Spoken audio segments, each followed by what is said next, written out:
타이틀이 삶을 위한 AI라는 타이틀인데 도대체 삶을 위한 AI라는 게 뭘까? 일단 질문을 잠깐 이제 조금 생각해 주시면 좋을 것 같고, 제 나름대로는 여기 이제 그 사업이 나를 위한 그 디지털 전환 IT도 있고 뭐 함께 IT 이런 것들도 있는데, 개인적으로는 활동가 개인의 역량, 당연히 여러분 일상에서도 그렇고 업무에서도 그렇고 인공지능을 활용해서 효과적인 일들, 그다음에 업무의 효율성 갖춰가는 거 당연히 또 필요하겠죠. 1차적으로는.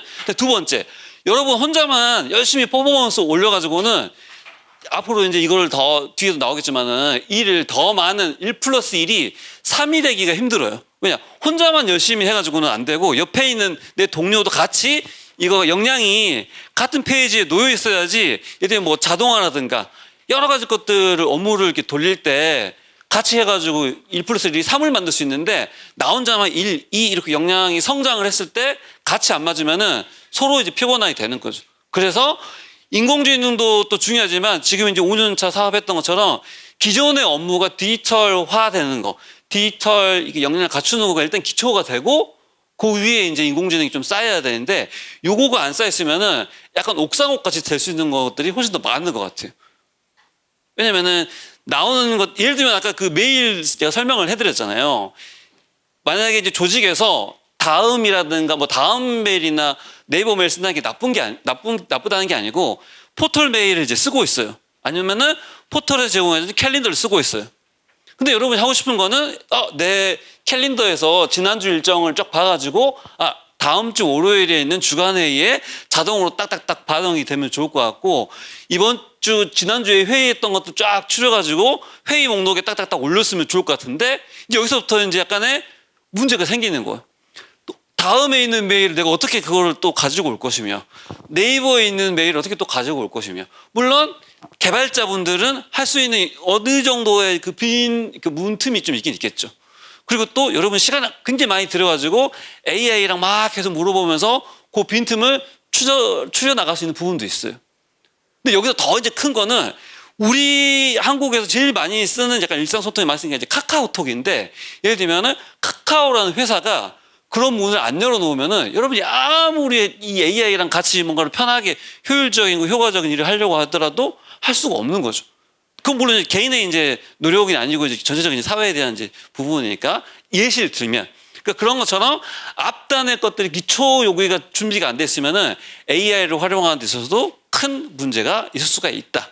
그래서 우리 조직 안에 꼭 내가 이제 활동가의 역량 키우는 것도 일단 1차적으로 중요하고, 그 다음에 이제 조직이 같이 같은 페이지에 올려져 있지 않으면은 같이 일하는 데 있어가지고, 그러니까 이걸 퍼포먼스를 더 만드는 데 대해서 약간의 제약이 있다. 또 여기 두 번째 이제 공동체에 소속되는 게 어떻게 보면은 여러분 이제 이해관계자가 한 단계 더 나가면은 뭐 회원이라고 해야 될까? 조금 더 가까운 쪽 그러니까 직원까지는 아니고 가까운 쪽 부분에 좀 이제 공동체들이 또 있잖아요. 그 분들한테 우리가 이 역량이라든가 이 내용 같은 것들을 좀 전할 수 없을까? 예를 들면은 크라우드 매핑으로 뭔가 정보를 같이 만드는 거를 시민들이랑 같이 하는데 그거 툴이나 이런 것들을 활동가분들이 만들고 시민분들이 약간의 그 교육만 받으면은 그런 것들을 할 수 있게 하는 거. 예를 들면은 또 뭐 정보 감시하는 거, 뭐 이런 것들 같은 경우도 간단한 툴을 만들어주고 시민들한테 어느 정도의 역량만 같이 교육하고 하게 되면은 할 수 있는 일이 훨씬 더 많게 되지 않을까에 대한 부분들. 이제 그런 차원에서 조직이나 공동체에 대한 부분도 역량을 같이 키워나가면 좋겠다에 대한 방향. 그 다음에 이제 그렇게 해서 쭉 크고 나가면은 전체적으로 요즘에 뭐 정부에서 막 모두의 AI 이야기 하는데 과연 그 모두가 누구나냐, 아무나냐에 대한 부분은 좀 물음표가 남아있는 것 같아요. 그리고 여기 좀 약간 곁다리 이야기는 하지만 오늘 제가 이제 소개시켜드릴 그런 막 서비스나 그런 게 다 해외에 있는 그러니까 글로벌 기업 서비스예요. 근데 왜 이제 그 정도밖에 이제 할 수가 없냐면 최근에 이제 네이버가 이제 네이버 워크스라고 네이버 쪽에서 유료로 쓰는 막 뭐 메일도 붙어 있고 아까 어떻게 보면은 그 우리 뭐 ERP 이런 게 비슷하게 업무용 쓰는 것도 이제 AI 붙여가지고 서비스를 내놨어요. 당연히 유료긴 하는데 해외 서비스들 같은 경우는 물론 이제 글로벌 서비스라서 뭐 여유가 있어서 그런 건지 모르겠는데 이제 여기 이제 비영리 쪽에다가 뭐 무료 그 티어도 있고 할인받는 티어도 굉장히 많아요. 근데 국내 쪽은 이제 그런 거가 좀 상대적으로 좀 적죠. 그래서 좀 딱 곁다르지만 우리 여기 제3섹터에 있는 분들이 좀 목소리를 모아가지고 그런 거 좀 이야기를 할 필요가 있다. 좀 인지적으로 할 수 있는 차원에서. 그래서 그런 측면에서 그래서 오늘 뭐 프롬프트 뭐 이런 거, 그다음에 뭐 나노 바나나 뭐 프롬프트 막 100선 이런 거를 설명할 건 아니고 좀 앞단에 필요한 내용들 맞춰서 설명을 할 예정에 있습니다. 자, 그럼 여기 이제 제목이 여기 이제 유창성이라는 걸로 되어 있어요. 유창성. 그러면은 보통 우리 이제 오픈 AI 뭐 이렇게 하는 것들을 LLM이라고 하잖아요. 라지 랭귀지 모델이니까. 그러면 라지라고는 이제 큰 그런 거, 거대 이런 거고, 랭귀지는 이제 언어니까. 그러면은 이 인공지능을 만들 때도 여러분들 이제 사전 지식 학습하셨던 것도 굉장히 많은 그 지식을 얘한테 이제 학습을 시킨단 말이에요. 학습을 시켰는데 우리 같은 일반 사람들이 인공지능을 활용하기에는 너무 어려워요. 왜냐면 우리는 인간 자연어를 이렇게 쓰는 거고 얘는 기계어로 막 소통을 하잖아요. 이 중간에 인터페이스 같은 것들이 좀 필요한 거니까. 그래서 얘한테 물어볼 때도 우리가 편한 자연어로 물어보고 얘한테 이제 답을 얻을 때도 막 시커먼 화면에 막 코드나 막 우리가 해석하기 힘든 그런 게 아니고 우리가 이제 이해하기 그 편한 언어로 받으면은 좋을 것 같다라는 형태 가지고 이렇게 돼 있는데 그러면 이거를 이제 배울 때도 마찬가지겠죠. 왜냐면은 얘가 이제 언어를 기반을 하고 있기 때문에 언어를 가르치고 배우는 거에 대한 이제 그거에 대한 큰 이 두 가지 틀이 있잖아요. 첫 번째는 우리가 이제 말을 하려면은 문법에 맞게 해야 되겠죠. 문법에 맞게. 그게 하나가 있고 이제 두 번째는 문법은 익혔는데 이제 유창하게 이렇게 막힘없이 이렇게 해야 되는 방법이 하나가 있죠. 그래서 그거를 물론 이제 약간 그 뭐죠? 리터러시를 좀 더 막 그 뭐지 비판적인 사고 능력이나 그렇게까지 구분하면은 무자르듯이 이렇게 구별하기는 힘든데 그냥 아주 거칠게 나눴을 때 예를 들면은 뭐 문법적인 거에 대한 부분들을 문해력이라고 좀 이제 거칠게 이해를 하고 그 다음에 여기 유창성에 대한 부분들은 내가 그거를 좀 더 도구적인 걸 넘어가지고 활용하는 거에 대한 부분들이 더 다뤄져 있는 부분이에요. 그래서 만약에 이제 표로 나누면은 지금 이제 굉장히 많은 그 서점에 있는 책이나 온라인에 있는 자료들이 여러분이 봤을 때 왼쪽에 있는 부분이 굉장히 많아요. 그리고 당연히 이제 이게 돼야지 될 수 있죠. 왜냐면 언어라는 게 갑자기 문법이 기본이 된 상태에서 유창성을 만들 수가 있으니까. 그래서 이런 거에 대한 굉장히 많죠. 기념 AI에 대한 개념 이해하는 거, 어떻게 쓰는 건지에 대한 그 how to에 대한 부분들. 그런 거는 굉장히 뭐 이렇게 그 찾으면은 다 나오고 심지어 저기 물어봐도 걔가 더 잘 대답을 하잖아요. 있는 것들에 대한 부분들. 그래서 오늘 다룰 내용들은 왼쪽 파트는 아니고 오른쪽에 대한 부분들. 조금 더 일하는 거에 대한 부분들. 그리고 내 업무나 이런 거에 비영리 활동가로서 조금 더 영향적인 거에 어떤 부분들이 더 영향이 있는지에 대한 부분으로 나뉘어져 있습니다. 그래서 예를 들면은 기본적인 툴, 그래서 여기 오늘 준비된 거에 무슨 뭐 예제나 뭐 1 이거 누르시고 2 누르시고 그런 건 하나도 없어요. 그거는 워낙에 좀 쉽게 여러분들이 그 익힐 수가 있으니까 조금 더 이제 집중해 가지고 하는 거는 진짜 이제 일하는 쪽에 협업하는 거에 대한 부분들에 좀 더 맞춰 가지고 했으면 좋을 것 같고 그 다음에 이제 여기 있는 것처럼 AI가 이제 확률적인 파트너라고 하는 게 뭐냐면은 이제 아까 말씀드린 것처럼 굉장히 많은 그거 자료를 학습을 시켜가지고 얘가 이제 대답을 해주잖아요. 그러면 이런 거예요. 아주 거칠게 이제 원리를 이야기하면은 겨울은 날씨가 그 다음에 밑줄. 그러면은 보통 겨울엔 날씨가 여기 밑줄에 오는 거는 춥다 이런 거잖아요. 그 정도 이제 확률인 거예요. 우리한테 이제 이 LLM이 이제 대답을 해주는 거는. 그렇기 때문에 얘가 더 어려운 게 높은 확률적인 거를 대답을 해주는 거지 그게 이제 정답은 아니잖아요. 뒤에도 나오겠지만 이제 환각이라는 게 이제 있다 보니까. 그래서 우리가 이제 이거를 이용하는 데 있어서 조금 더 이제 그쪽 부분을 정확하게 특히나 여기 활동가 분이시니까 그쪽에 대한 부분을 생각을 안 하고 그냥 활용에 방점을 둬가지고 이제 익히게 되면은 나중에 이제 조금 이제 문제 생기는 부분들이 생길 수 있을 것 같아요. 그래서 예를 들면 AI를 여러분 이제 활용해가지고 어떤 업무를 원래 1시간 해야 될 거를 3시간, 1시간 해야 될 거를 30분으로 줄이면은 효율이 있는 거죠. 효율이 있는 거죠. 근데 그 1시간 해야 될 걸 30분으로 줄여가지고 한 그 결과물이 효과적이냐, 이게 맞냐는 또 다른 문제인 거예요.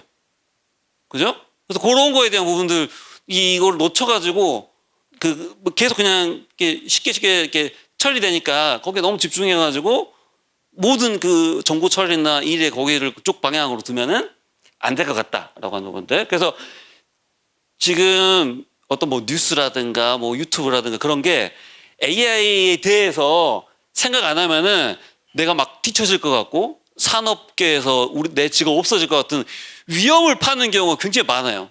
한쪽으로는, 또 한쪽으로는 그냥 근거 없는 희망, 이거 되면 막 공상과학 같은 거 한번 딸깍 클릭만 하면 뭐가 다 나온다, 이 2가지 정도. 근데 이제 우리 여기 이제 활동가 우리 입장에서 해야 될 거는 AI랑 이제 같이 좀 이제 일하는 부분을 어떻게 내가 잘 일할 것인가, 생각하는 부분들을 어떻게 일할 것인가에 대한 부분들이 집중적으로 생각이 되면 좋을 것 같습니다. 첫 번째로는 삶을 위한 AI에 대한 거 좀 거칠게 좀 이제 살펴봤고, 왜 문해력이 아니고 유창성이냐에 대한 부분들 살펴봤고, 요거를 이제 여기서 자료를 정의를 해놓은 게 4가지 그 틀거리로 정리를 해놨어요.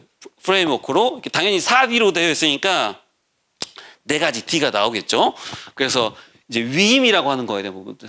그 다음에 뭐 기술 묘사라고 되어 있는데 좀 쉽게 이해할 때 이제 설명에 대한 부분들. 그 다음에 뭐 식별, 판별, 성실, 책임. 요 4가지 한 꼭지 한 꼭지 이렇게 한 번씩 들여다볼게요. 첫 번째는 여러분이 우리가 하는 일 모든 거를 다 AI한테 할 것인가?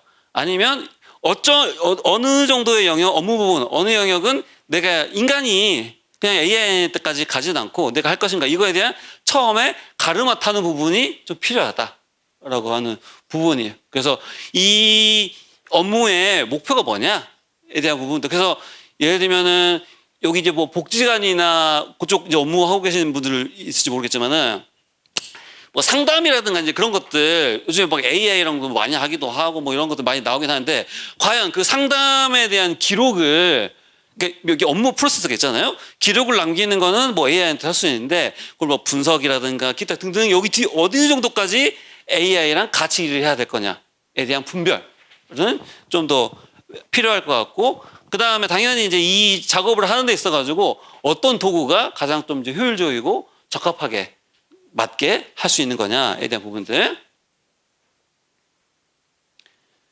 두 번째는 어떻게 보면은 여기가 조금 이제 아까 문법, 도구, 거기에 조금 더 하우스에 좀 더 가깝게 있는 것 같아요. 내가 원하는 결과, 그다음에 과정을 AI랑 어떻게 대화할 것인가. 그래서 이제 우리가 많이 배우는 게 프롬프트 작성법이죠. 그러니까 요즘에 네이버도 예전처럼 뭐 알려줘 이런 게 아니고 막 엄청 긴 문장이 네이버 검색 사이트로 많이 들어오는데요. 그만큼 사람들이 이제 그거에 대한 익숙해지다 보니까 그래서 네이버의 검색 결과도 좀 많이 이렇게 바뀌긴 했어요. 예전에는 그냥 키워드 검색 예를 들면 아무튼 간에 이렇게 넣어가지고 나오는 결과를 봤는데, 점점 이게 자연어 이런 우리가 이제 원하는 것들을 막 기술하는 것처럼 이렇게 하다 보니까, 근데 똑같아요. 이것도 얘도 이제 아무리 인공지능이어도 질문을 잘하면 잘할수록 나오는 답도 이제 좋은 거죠. 그래서 어떻게 보면 질문을 잘하는 기술이자 대화를 잘하는 기술이 우리가 하는 일의 업무 효과나 효율을 좌지우지하게 되는 거에 대한 부분들. 그리고 반복적인 대화가 필요하다. 그래서 예를 들면은 한 번에 끝나는 게 아니고 얘한테 계속적으로 좀 더 지속적으로 대화를 이어가다 보면은 결과물도 많이 높아지게 되었어요. 어제 새벽인가 오늘인가 보니까 챗GPT 쓰시는 분들 중에 보면은 버전이 올라갔어요. 그래서 보통 소프트웨어 하는 사람들이 버전 크게 앞 번호가 바뀌면은 큰 판올림이 5에서 6 올라가면은 엄청 크게 바뀐 거예요. 그다음에 5.1에서 5.2로 올라가면은 이제 소규모로 지금 바뀐 거죠. 그래서 어제 보니까 5.2로 바뀌었는데, 자, 그러면 이제 그 회사도 이렇게 이제 바뀌면은 걔네가 이제 또 생각하고 일하는, 그러니까 인공 LLM이 하는 게 좀 바뀌었잖아요. 그래서 거기에 맞는 또 그 프롬프트 가이드가 또 나와요. 그래서 제가 여기 강의하기 전에 찾아보니까 또 있더라고요. 몇 페이지짜리가. 그래서 5.1에 여러분들이 대화했던 그 방법이랑 또 다르게 5.2에는 또 새로운 게 나왔다. 그래서 오픈 AI 쓰시는 분들은 오픈 AI 쿡북이라는 게 있어요. 쿡북. 거기에 보면은 뭐 프롬프트나 뭐 이런 거를 다 설명해가지고 모아놓은 어떻게 보면은 뭐 설명서 같은 그런 거예요. 그래서 오늘도 보니까 5.2에 맞는 쿡북이 또 따로 나와 있어요. 거기에 또 이제 프롬프트. 그러면 여러분이 이제 하셔야 될 일은 뭐냐?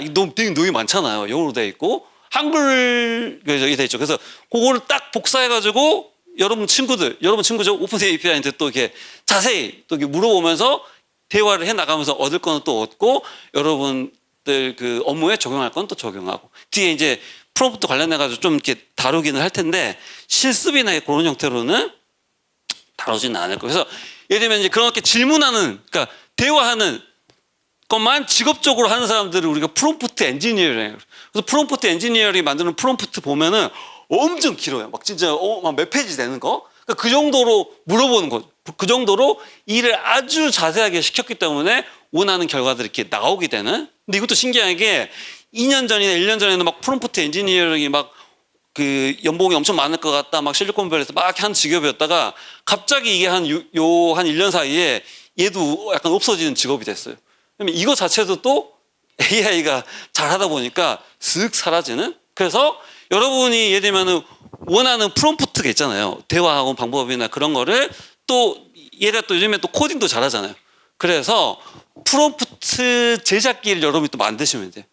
프롬프트 저너레이터. 그래서 여러분이 원하는 것들 쭉 잘 기술해 놓고 요거를 일단은 프롬프트로 만들고 요 프롬프트를 항상 왜냐면 그걸 기억해가지고 다 쓸 수가 없잖아요. 그래서 그거를 그 프롬프트를 제작할 수 있는 제작기를 만들어줘 하면은 요즘 또 프로그램 또 잘하니까 그럼 걔가 또 웹페이지로 나오잖아요.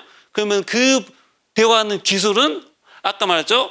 이 동료들이랑 같이 나눠가지고 쓸 수가 있는 거예요. 내가 이거 용도로 엄청 잘 만들어 놓은 건 예를 들면은 이미 소셜 미디어에 이미지 만드는 거를 내가 딱 명령을 잘 이렇게 처음부터 잘 만들어 놨는데 이거를 우리 조직 안에 다 똑같이 그 공통의학으로 써야 되겠다. 왜냐? 저기 컬러 스키마가 있고 디자인 가이드가 있고 막 이렇게 다 공통적으로 써야 되잖아요. 그러니까 그런 차원에서 만들 수 있는. 그래서 예를 들면은 지금 이제 여기 제일 위에 있는 약한 프롬프트가 이런 거죠. 야, 기부 요청 메일 써줘. 이거는 이제 아주 단순하게 어떻게 보면 뭐 그 요청하는 거고 더 많은 일들을 하려면은 굉장히 이렇게 세부적으로 하면 할수록 많은 것들이 이렇게 나오는데 이게 또 이제 여러 가지 막 방법론들이 있어요. 그래서 외국에서 나오다 보니까 앞에 이제 머리만 따가지고 막 무슨 식 프롬프트네 이렇게 이제 하죠. 그래서 오픈 API 같은 경우는 대부분 이제 태스크 하고 싶은 일, 내가 무슨 일 할 거야. 그 다음에 이제 컨텍스트 문맥을 주는 거죠. 그 다음에 어떤 결과물을 원하는지 요거 한 3가지 정도 기존에는 쭉 했는데 뭐 어제부로 조금 이제 그 업그레이드 되면서 조금 이렇게 살이 붙긴 붙었더라고요. 근데 저는 이제 개인적으로 그리고 이제 그 뭐죠? 제미나이 쓰시는 분들 보면은 이제 구글은 이제 또 요 프롬프트 만드는 가이드가 프롬프트 가이드 101이라고 해가지고 또 온라인에 또 있어요. 그래서 그러니까 이것도 이제 PDF를 여러분이 다운로드 받으신 다음에 아까 프롬프트 제너레이터를 만들어 달라고 하면은 얘가 또 그가 맞게 또 만들어 주잖아요. 그거에다 여러분들 계속 이제 그 살을 어디서 붙이시면 돼요. 기초적인 영역에서는. 근데 이제 거칠게 설명하면은 크게 이제 구글 제미나이 101에서는 4가지 정도를 이야기하면은 좀 좋은 프롬프트가 되더라. 첫 번째가 이제 페르소나예요. 뭐 보통 이런 거죠. 야, 너는 지금부터 마케팅 전문가야. 뭐 이런 거 약간 좀 유치하긴 하는데 대부분 이제 그런 식이에요. 왜냐면 그 머리를 이제 그쪽으로 이제 그 생각하게 돌리는 거죠. 자, 지금부터 뭐 캠페인 전문가야. 카피라이터야. 이런 거 이제 페르소나 말하는 거고 2번은 무슨 작업 할 건지. 야, 지금 이거 보조금 쓰려고 내가 적는 거야.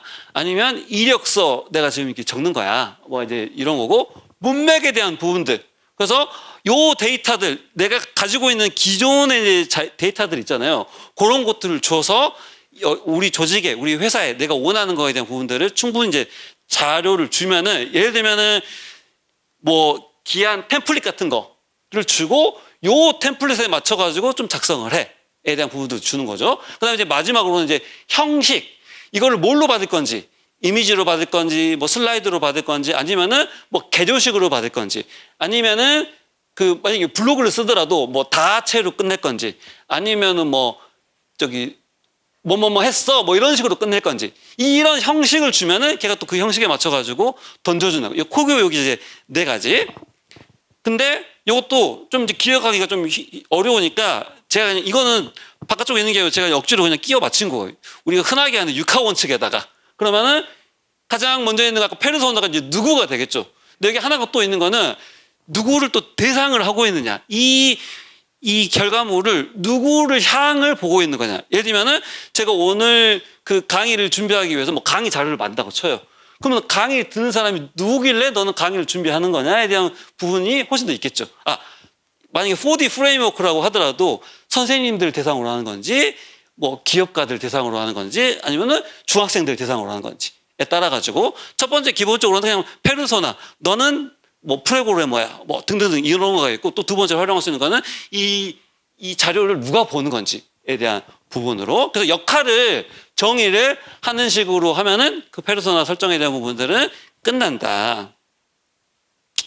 두 번째 이게 이제 어떻게 보면은 가장 뭐 택시를 나가서 도대체 뭐 하고 싶은 건지 그 내 작업에 대한 내용들을 충분히 잘 설명을 해야 되겠죠. 번역을 하고 싶은 건지 요약을 하고 싶은 건지 뭐 결과물로서의 보고서 양식으로 만들 건지 뭐 슬라이드로 만들 건지 아니면은 뭐 마인드맵으로 만들 건지 인포그래픽스로 만들 건지 아니 뭐 히트맵으로 만들 굉장히 많은 그 여러분들이 원하시는 결과물들이 있으니까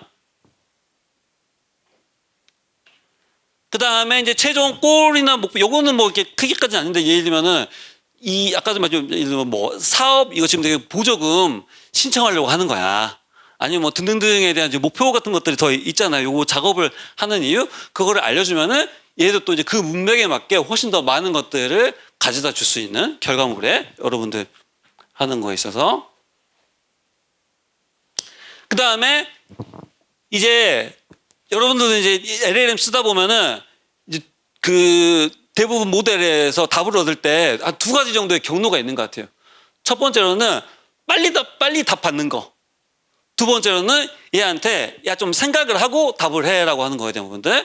그래서 빨리 답을 받는 거는 예를 들면은 얘한테 조금 더 가벼운 일을 시키는 거기 때문에 여러분이 쓰는 토큰도 적게 쓰는 거예요. 그러니까 예를 들면은 이제 이거 정확한 예는 아니지만 여러분 만약에 웹하드에 1기가가 있어요. 1기가.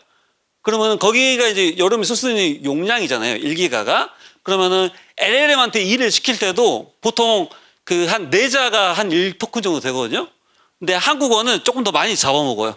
그래서 영어로 물어보면은 훨씬 더 조금 이제 효율적으로 하긴 하는데 결국에는 우리 결과물은 영어로 물어봤다가 여기 결과물은 한국어로 받아야 되니까 굳이 막 이렇게 했다가 비효율적일 수가 있는데 그래서 그런 부분들에 대한 것들이 있어서 아주 단순한 아까 예를 들면은 뭐 이렇게 굳이 막 깊은 사고까지 필요 없는 거는 토큰이 적게 드는 빠른 모드로 하는 거고 아주 좀 깊은 사고가 필요하다. 그거는 이제 모드를 바꿔가지고 이렇게 서비스 명마다 조금 이렇게 다른데 뭐 이렇게 그 이름이 생각이 안 나네요. 그거를 선택한 다음에 하면은 걔가 막 돌아가잖아요. 띵 이렇게 돌아가면서 대부분 여러분 이제 결과물만 보는데 거기를 한번 클릭하시면은 얘가 어떤 그 사고 방식으로 이 결과물을 냈는지 거기 쭉 다 나와 있어요. 그래서 뭐 저기 체인 오브 또치라고 해가지고 하는 것들이 그거를 여러분 계속 이제 관찰을 하시고 걔를 복사를 해서 여러분 업무라든가 프롬프트에 활용을 하면은 똑같이 이 LLM이 사고하는 형태 일 시키는 방법으로 여러분 업무도 이렇게 할 수가 있는 거죠. 예를 들어서 뭐 A에서 B까지 가는 대중교통 이거를 뭐 알려달라고 했을 때 크게 이제 얘가 그거를 결정하기 전에 사고를 쭉 한 다음에 사고 내용을 보고 그걸 확인한 다음에 결과를 주는 거랑 그냥 바로 주는 거랑은 결과물 차이가 꽤 많이 나요. 근데 당연히 이렇게 좀 많은 부분들을 이렇게 시키면은 아까 말씀드린 것처럼 이게 그 토큰을 많이 쓰니까 그만큼 이제 일을 많이 시키는 거고 무료 티어로 쓰시다가 이렇게 하루에 한 몇 번 하면은 요즘엔 챗 GPT 몇 번까지 할 수 있는지 모르는데 하다 보면은 이제 그거 뜨잖아요. 뭐 몇 시에 다시 저기 이제 해라. 상대적으로 구글은 좀 이제 그 폭이라고 그러나? 거기 좀 이렇게 넓기도 하고 그런 부분들이 있어서 이거는 그래도 약간 억지로 이렇게 넣다 보니까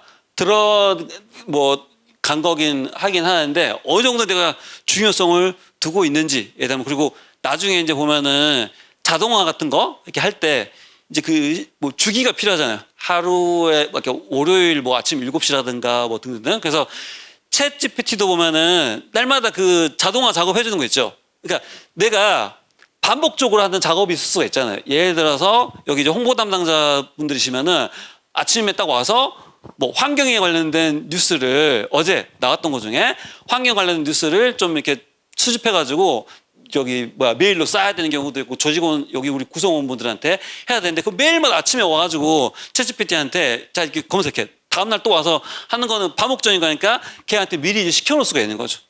챗GPT도 그렇고 그다음에 제미나이 쓰시는 분도 마찬가지. 근데 제미나이는 인터페이스가 그걸 좀 찾기가 힘들어요. 그래서 그냥 그 저기 프롬프트에다가 그 예를 들면은 뭐 AI 관련된 헤드라인 3개를 월요일 날 7시에 해줘.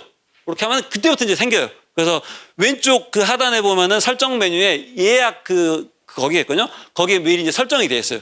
그래서 그 다음날 7시에 가시면은 그게 정보가, 그러니까 그 일이 미리 다 처리된 다음에 그 결과가 나와 있어요.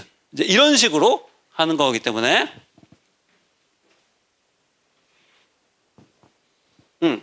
그 다음에 이제 여러분들이 이제 기존에 이제 가지고 있는 자료들이 있을 거잖아요. 여러분들이 그 만든 뭐 보고서라든가 자료라든가 아니면 기타 너무 이제 왜냐면 환각이 있기 때문에 얘가 너무 쪽이 딴 길로 가가지고 엉뚱한 자료를 내놓는 경우가 많기 때문에 그 기존의 이제 자료들 같은 것들을 주면은 딴 길로 갈 가능성을 훨씬 더 줄어든다. 그래서 예를 들면은 확실한 더 지시는 이거는 하고 그다음에 2번 2번이랬다. 다음 걸로는 이런 거는 하면 안 돼. 아니면 이런 거 하지 말라고 확실하게 그 지시를 주면은 그거는 이제 안 하게 되는 거에 대한 부분들도. 그리고 2번 이제 원래는 보통 이제 인공지능 설명할 때 가장 먼저 하는데 아까도 말씀드린 것처럼 얘가 이제 확률 기계이기 때문에 정확한 정보냐라고 봤을 때는 물음표가 항상 있거든요. 그러면 여러분들 이제 LLM에 보통 이제 가입을 이렇게 하면은 그냥 다 이렇게 넘기는 화면이 있는데 설정 화면이 있어요. 설정 화면에 가면 걔가 물어봐요. 뭐 직업이 뭐냐, 뭐 등등등. 거기에 보면은 좀 이렇게 크게 네모칸이 있어요. 뭐 약간 좀 여러분 그 작업 세팅해 놓는 거. 거기에다가 여러분이 이런 거를 설정을 잘 해놔야지 반복적인 거가 줄어들어요. 예를 들면은 너가 말하는 거나 항상 출처를 기록을 해라. 2번째, 저 같은 경우는 그런데 예를 들면은 해외 자료 같은 경우는 한국어로 조사하는 것보다는 영어로 조사해가지고 한국어로 조사하는 게, 한국어로 알려주는 게 훨씬 더 낫겠죠. 한국어로 조사해보면 막 네이버 거 막 이렇게 검색해가지고 알려주니까 그 질이 떨어진단 말이에요. 근데 그런 부분들. 그 다음에 이제 팩트 체크하는 거. 요거는 제미나이 같은 경우는 요것도 약간 좀 숨겨져 있는데 쭉 보면은 막 이렇게 요거 따봉이랑 요거 따봉 왼쪽에 약간 뭐 이렇게 그 체크박스 같은 게 있어요. 걔를 누르면은 걔가 스스로 위에 있는 걸 딱 더블 체크를 해요. 그래서 뭐 녹색이라든가 뭐 색깔로 분류해가지고 요거는 확인이 됐다. 이렇게 나오거든요. 그래서 그런 것들을 활용한다거나 아니면 아까 설정에다가 항상 조금 그 더블 체크를 해라. 그러면 얘가 이제 2번 일을 하기 때문에 토큰을 많이 잡아먹긴 하지만 그래도 조금 더 한 것들이 있다. 근데 이것도 약간 조금 여러분이 좀 그 믿으면 안 될 게 얘가 또 항상 거짓말을 하기 때문에 더블 체크 한 것도 자기가 잘했다고 내놓는 경우가 많아요. 그리고 이제 환각에 대한 환각이 왜 무섭냐? 거짓이면은 우리가 딱 보고 이거 약간 좀 이상한데 아는데 얘가 그럴듯한 걸로 써놓으니까 더 힘든 거예요. 판별하기가. 그래서 처음에 이제 LLM 요거 챗GPT 이렇게 나왔을 때는 얘가 인공지능인데 산수를 못했어요. 산수를. 왜냐? 걔는 이제 수식인 거고 언어에 대한 걸 이제 학습을 하다 보니까 엑셀에다 연결해가지고 뭐 보면은 데이터가 틀린 경우가 훨씬 더 많았거든요. 그래서 그런 것들 검증을 만약에 안 하면 숫자 만약에 뭔가 우리 이렇게 리포트나 냈는데 틀리면은 엄청 이렇게 뭐 조사 틀리거나 이런 거랑 다른 문제잖아요. 자릿수라든가 이런 거 틀리는 거에 대한 부분이 있으니까. 그래서 그런 부분 때문에라도 꼭 평가하고 판단하는 단계가 필요하다. 아니면 뭐 교차 검증하는 방법도 있겠죠. 제미나이가 낸 결과를 저쪽 챗GPT한테 물어봐도 되고 챗GPT한테 또 한 거를 또 딴 쪽에다 물어봐도 되고. 하지만 이건 역시도 100% 신뢰하기는 힘들다. 다만 거기 뒤에 있는 거에 조금 이제 그 아까 말씀드린 그 설정에 대한 부분들 조금 더 유익 있게 해놓으시고, 그 다음에 아까 그 여러분이 반복적으로 하는 그 프롬프트 있잖아요. 그거를 설정에다가 넣어두시면은 반복적으로 계속 복잡하게 많이 안 쓰셔도 조금 더 효율적으로 할 수가 있어요. 그래서 가끔 가다가 이 서비스들에서 무슨 뭐 시스템 프롬프트가 막 유출됐다 막 그런 경우도 있어요. 이 LLM도 자기네들 하는 그 프롬프트가 있잖아요. 엄청 그게 좀 길거든요. 근데 그거를 다 여러분이 써가지고 하면은 굉장히 간단한 답을 얻는 데 있어서도 혼자 막 너무 열심히 일을 해가지고 과도한 결과를 받는 경우가 있으니까 항상 나한테 맞는 커스터마이징 하는 거에 대한 부분들을 하시면은 좋다. 자, 마지막으로 이제 내년 1월 되면은 그 AI 관련된 그 법이 이제 우리도 신경도 써야 돼요. 예전에 정보보호 이런 것처럼 개인정보 이런 거 법이 발의가 되면은 전체 사회적으로 이렇게 봐야 되잖아요. 영향이 있는지. 하다못해 뭐 교육 이런 거 받을 때 막 설명할 때도 이렇게 하고 하는 것처럼. 그래서 AI 기본법이 1월 20 며칠인가? 그때 이제 시행이 되는데 과연 우리 조직 아니면 내가 하는 일, 우리 업계, 우리 영역에 어떤 부분들을 살펴봐야 되나에 대한 것들 이미 법률 국회 거기 사이트 보면은 기본 쭉 이렇게 나와 있어요. 그래서 저도 궁금해가지고 혹시나 우리 조직이랑 관련된 경우 찾아보니까 아직까지는 이렇게 피부로 와닿는 건 없는데 예를 들면 뭐 심지어 초중 교육기관 같은 경우는 있더라고요. 저작물 활용하는 거에 대한 것들에 대한 부분들이. 그래서 지금은 아니지만 뭐 조금 더 이제 법 같은 거 보면은 우리가 내놓는 어떤 그 저작물들 어떤 뭐 결과물들에 대해서 만약에 법으로 그거를 강제하게 되면 당연히 해야겠죠. 그래서 그런 거에 대한 뭐 투명성, 책임감에 대한 부분들도 다 같이. 그래서 그런 것 같아요. 예를 들면은 뭔가 글을 쓰거나 뭐 해갖고 당연히 AI 해가지고 효율성 이렇게 하는 게 아닌데 그걸 막 굳이 뭐 숨긴다고 해갖고 뭐 나쁘다거나 드러난다고 해가지고 막 이렇게 옳고 좋고 그런 게 아니고 있는 가이드라인 안에서 해야 되는데 1월에 이제 그거가 공표가 되기 때문에 그거를 또 똑같아요. 그걸 긁어가지고 여러분 하는 일 얘한테 알려주고 자 우리 저쪽 대행가 있는 거 있는지 혹시나 우리 조직이 생각해야 될 거 있는지 한번 좀 이렇게 같이 이야기해 보자. 이렇게 해가지고 서로 이렇게 또 찾아내는 것들이 있으면은 좋을 것 같습니다. 자, 그래서 4번째 있는 걸 다시 한번 정리하면은 모든 일을 AI랑 다 할 수는 없다. 내가 인간이 우리 조직이 그래도 휴먼 터치를 넣어가지고 해야 되는 일 그리고 효율성, 효과를 위해서 AI랑 하는 일에 대한 요 가르마를 좀 잘 타야 된다.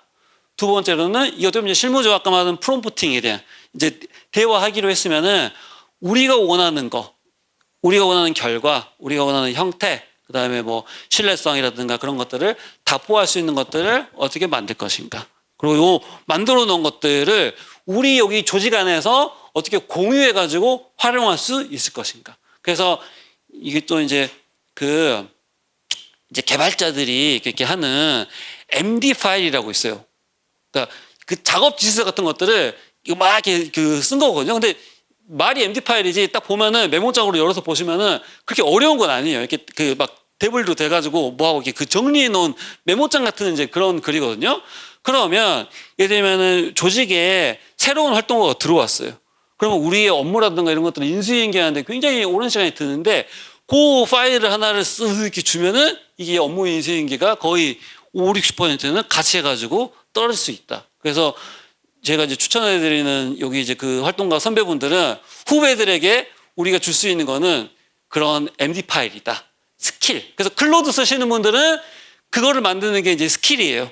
그래서 그렇게 한번 만들어지면은 조직에서 예를 들면은 블로그 스킬, 뭐 디자인 스킬 이렇게 있단 말이에요. 그럼 그때그때마다 막 복잡한 이걸 안 쓰고 얘를 바로바로 불러다가 이렇게 쓰는 거예요. 그래서 만약에 그 조직마다, 근데 이거는 제가 좀 제3섹터에서 좀 필요한 것 같아요. 우리 활동가들이 공통적으로 필요한 그 스킬이 있잖아요, 업무에. 그런 것들을 좀 이제 만들어가지고 다 같이 좀 이렇게 하고 좀 이렇게 각자 튜닝해가지고 쓸 수 있으면은 얼마나 좋을까. 그런 상상도 해봅니다. 좀 멀리 갔는데. 아무튼 그런 거에 대한 게 아까 말한 공통의 역량을 올려주는 거다에 대한 부분인 거고. 그 다음에 약간 이제 식별력이 관련된 부분에서 이제 LLM도 당연히 이제 공부를 뭘로 했느냐에 따라 가지고 우리가 편향이 있단 말이에요.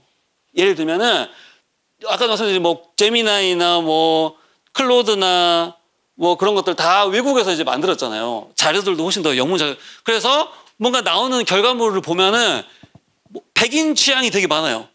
이미지도 마찬가지고 일반 남자 하면은 다 그 백인 그런 거 많이 나온단 말이에요. 장애라는 부분들이라든가 뭐 젠더라든가 이런 거에 대한 부분이 있으니까 그런 건 결국에 결과물이 나와도 여러분이 다시 한번 또 필터링 해야 되는 것들이 부분도 있기도 하고 그리고 또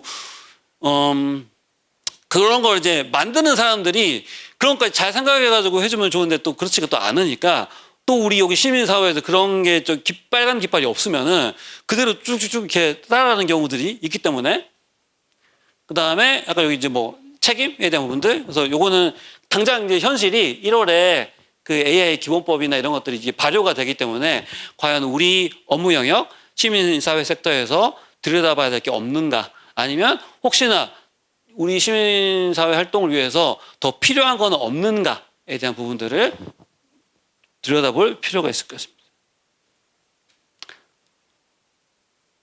자, 여기까지는 막 뭐 이제 이런 건데 아까 말씀드린 그러면 도대체 이제 우리랑 여기 이제 AI랑 일한다는 거에 대한 큰 그림을 어떻게 좀 이제 가져야 되냐? 같이 일을 해야 되고 크게 이제 세 가지예요. 아마도 여러분들이 앞으로 좀 더 원하는 거는 가장 왼쪽에 있는 이제 자동화죠, 자동화. 여러분이 정의해 놓은 거를 AI가 조금 나 대신에 좀 이렇게 자동으로 좀 했으면 좋겠다. 그래서 여러분들은 이제 작업을 지시하는 사람이고 AI는 그 작업을 하는 친구. 근데 아까도 말했죠? 어떻게 잘 시키느냐에 따라 가지고 얘가 일을 하는 퍼포먼스는 천지 차이다. 아직까지 이제 그런 영역이 있는 거예요.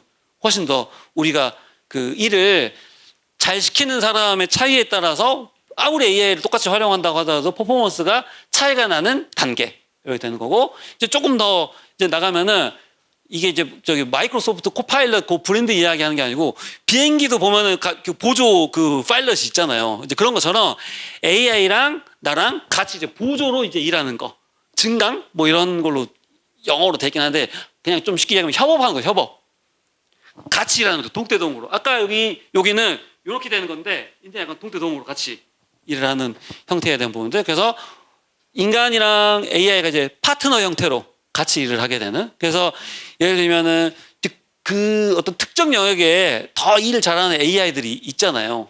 그런 애들 같은 것들을 이제 활용하는 부분 여기 안에서 그러니까 요쪽 왼쪽에 있는 업무 같은 것들이 잘 이제 숙달이 되고 나서는 그 뒤부터는 여기 정도까지 여러분 이제 만들 수가 있겠죠. 뭐 인턴 정도 했으면은 좀 비서 이런 형태로 그 다음에 이제 마지막 여기는 여기 좀 이제 무서운 거예요. 이제 에이전트 대리를 하게 되는. 그러니까 일을 왜냐면은 하는 거라든가 그런 걸 판단하는 것 자체도 이제 얘가 이제 독립적으로 하게끔. 그러면 여기 조금 이제 여기 손에 좀 이렇게 벗어나기 때문에 약간의 조금 이제 통제라든가 그런 것들이 그래서 인간은 그냥 감독관의 형태로 좀 이렇게 와 있고 실제 일하고 모든 것들은 다 대리인이 하는 거죠. 어떻게 보면 우리가 뭐 계약 같은 거 할 때 여기가 막 전문 지식이나 그런 게 다 있기 때문에 여기한테 그냥 다 맡기고 나중에 우리는 됐는지 안 됐는지 그것만 딱 확인하게 되는. 그래서 어떻게 보면은 좀 무서운 미래이기도 하고 좀 그래요. 최근에 그 오픈 API에서 이제 그 결과를 내놨어요. AI 막 해가지고 업무의 생산성이 얼마나 올랐을까? 시간으로 따지면은 한 5시간 정도 올랐을 것 같아요. 놀랍게도 1시간 정도밖에 안 올랐대요. 근데 이제 사람들이 거기다 이제 그 이야기를 하는 거예요. 아니, 돈을 그렇게 수천억, 수억을 막 때려 부었는데 1시간밖에 안 올랐다니.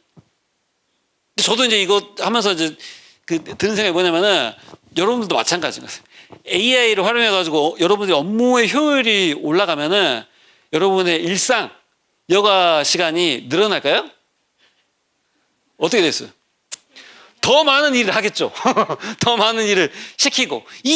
저는 이 회색지대에 대한 부분도 생각이 안 가지고 이걸 막 계속 이제 그 AI 막 뭐 이렇게 해다가는 큰일 난다는 거예요. 그래서 이쪽 생각하는 게 더 중요하다.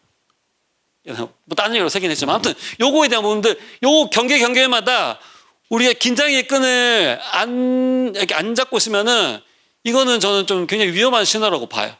그래서 요거 역할은 또 우리 시민 섹터에서 또 이렇게 할 필요가 있다. 근데 이제 그 역할을 하려면은 또 알아야 되잖아요. 그런 차원에서 이제 약간 정보 불균형을 좀 많이 없애고 전환하는 것들은 또 필요하지 않나 라는 좀 생각이 듭니다.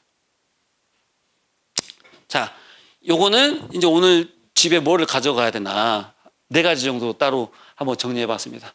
첫 번째, 여기 계신 여러분들도 그렇고 여기 계신 여러분들의 조직은 일단 간단하게는 이제 도구를 어떻게 써야 되는지는 이제 기본적으로 아는데 거기를 조금 더 넘어서 유창성에 대한 부분들이 좀 더 강조되면은 좋겠다에 대한 부분들.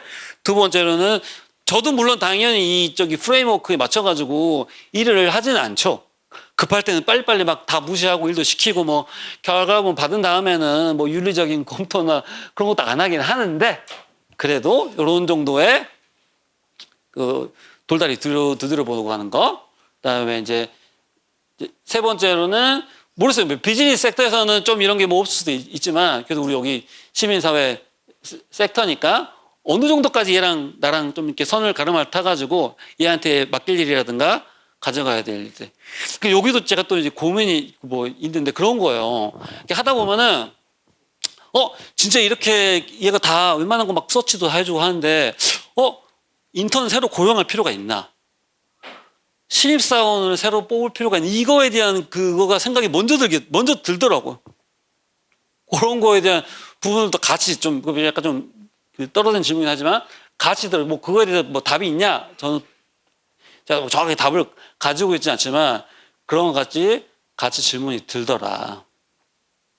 그 다음에 이제 이것도 뭐 약간 뭐 맹자왈 공자왈 같은 이야기긴 하지만 이걸 막 대체해가지고 하려고 하는 거에 대한 그 태도, 애티튜드에 대한 부분을 좀 우리가 빨간 불을 켜고 같이 봐야 된다.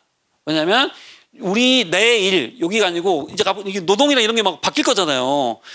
기존에 우리가 가지고 있는 뭐 사회 시스템이나 그런 게 과거의 그 막 경제 모델에 이렇게 돼 있는 건데 이제 얘가 와가지고 바뀌었을 때 우리가 제대로 깃발을 안 들고 있으면은 엉뚱하게 이제 끌려갈 수 있는 부분들이 많기도 하고 이제 여기 보면은 거의 위너 테이크스 올이라 가지고 예전처럼 작은 스타트업도 나오고 그런 기회가 없어요.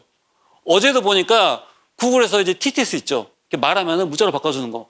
그걸 너무 잘 만들어갖고 원래 그걸로 막 몇 천억 투자받아가지고 엄청 잘하는 회사가 있었거든요. 그거 하루아침에 문 닫게 생겼더라고. 그래서 보통 이제 큰 회사들이 이렇게 한 번씩 뭐 이렇게 발표하고 나면은 스타트업들이 우르르르 이거가 되는 경우도 되게 많아요. 자, 그래서 요것도 막 이렇게 복잡하게 이제 설명을 해드렸는데 이게 운이 좋게 비영리를 위한 AI 그 유창성 프레임워크 영상이 2주 전인가 1주 전인가 온라인에 공개된 게 있어요. 그래서 조직 안에서 공부를 만약에 하고 싶다라고 하시면은 같이 보시면은 훨씬 더 좋을 것 같고요. 그러면 이렇게 그 인증 뭐 아무 쓰잘데기 할인도 안 해주고 아무 쓰잘데기 없는데 그래도 인증 같은 거는 주니까 그래서 보통 일타 강사분들이 다 시험 치기 전에 자기들 하더라고요. 그래서 저도 한번 해봤어요. 그래서 저도 한번 따봤다. 그다음에 여기 더 살이 되는 거. 결국에 이런 거보다 경제적으로 여러분 살림살이에 도움이 돼야 되잖아요. 그래서 비영리들 혜택으로 받을 수 있는 거가 있어요. 여러분 그 돈 내가지고 쓰고 계신지 모르겠지만 조직에서. 그다음에 이제 한국에서도 업스테이지가 비영리 쪽에서 1년 그거 해주는 게 있어요. 근데 좀 어려워요. API 키 이렇게 주고 하는 거. 그래서 제가 일부러 여기다가는 안 해놓긴 했지만 클로드도 최근에 생기고 구글은 디폴트 무료고 조금 더 할 때 75% 할인해줘요. 엄청 그러니까 최소 인원이 5명이거든요. 근데 그 돈 다 내도 한 명분보다 더 싸단 말이에요. 그래서 제가 너무 안타까운 게 한국에서 이제 그걸 잘 모르는데 여기 비영리 쪽 가입하시면은 줌 할인, 그다음에 오픈 API도 20명 팀 그거 할인, 그다음에 구글 아까 그거였죠. 그거 다 무료예요. 그래서 저희가 계산해 보니까 저희 자유스콜라 같은 경우는 인당 한 1년에 80만 원 정도 세이브가 되더라고요. 그래서 어떻게 보면 제 강의보다 더 중요한 내용이 가셔가지고 이게 국제 그거 갖고 이렇게 여러분 가지고 있는 고용어제 이렇게 하고 나면은 나중에 여러 번 신청하는 게 한 번 이게 등록이 되거든요. 계속 똑같이 쓰수가 돼요. 칸바 여러분 저기 미니 캠퍼스 그거 많이 쓰죠. 칸바도 무료예요. 엄청 그것도 비싸요. 두당 저기 돈 내야 되는데 여러분들이 1차적으로는 그 설득 아무 도움도 안 되지만 설득비께서 좀 따봤으면 좋겠다. 근데 그거 이제 해보면서 좀 이렇게 익히는 것들이 있으니까 두 번째로는 이제 제가 부산 쪽에도 강조하지만 이 강의가 중요한 게 아니고 그거 끝나고 난 다음에 여러분들 학습 공동체가 굉장히 중요해요. 여기 안에서의 성장이 있어야 돼요. 왜냐? 제가 이제 전달해 줄 수 있는 AI 그거는 막 뭐 비즈니스나 이런 거잖아요. 여러분 그 여기 도메인 위에 이 AI가 올라가야 돼요. 그 유창성이. 근데 바깥쪽에서 막 무슨 뭐 파이낸스 분석하는 거 AI로 백날 여러분들 가르쳐 봤자 그거가 안 되잖아요. 그래서 여기 그 저기 그룹 안에 이 AI 유창성이 길러져야 된다. 그래서 꼭 여기 좀 이제 에너지도 있고 내년도 막 계획 세우실 때 여기 학습 공동체를 좀 만들어 가지고 우리가 MD 파일도 공유도 하고 스킵 파일도 공유도 하고 프롬프트도 좀 만들고 좀 에이전트도 좀 한번 만들어 보고 그런 거를 해보시면은 얼마나 좋을까라는 생각이 들고 그런 걸 할 때 뭔가 좀 부족하다 그러면은 연락해 주면 같이 좀 이제 할 수 있는 부분들이 많을 거라고 생각이 듭니다.